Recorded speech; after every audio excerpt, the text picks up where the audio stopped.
Ultrasound রিপোর্টে কোথায় লেখা থাকে গর্ভের আগত সন্তানটি পুত্র সন্তান না কন্যা সন্তান? আজকে সেই বিষয়ে আলোচনার সাথে থাকতে হলে অবশ্যই চ্যানেলটিকে সাবস্ক্রাইব করে রাখতে হবে।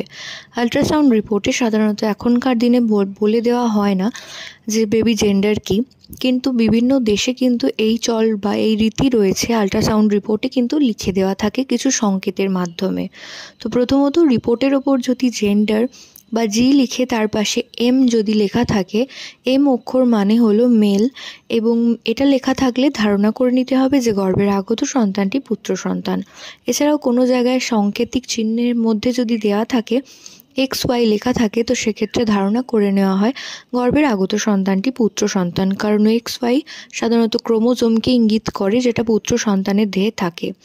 এছাড়াও যদি সাংকেতিক চিহ্নের মধ্যে দেখেন যে গোল চিহ্নের ওপর দিকে তীর চিহ্ন দেওয়া রয়েছে, এটাতেও কিন্তু ধারণা করে নেওয়া হয় গর্ভের আগত সন্তানটি পুত্র সন্তান। এছাড়াও যদি দেখেন কোথাও প্লাস মাইনাস সাইন দেওয়া রয়েছে, এটাও কিন্তু গর্ভে পুত্র সন্তানকে ইঙ্গিত করে।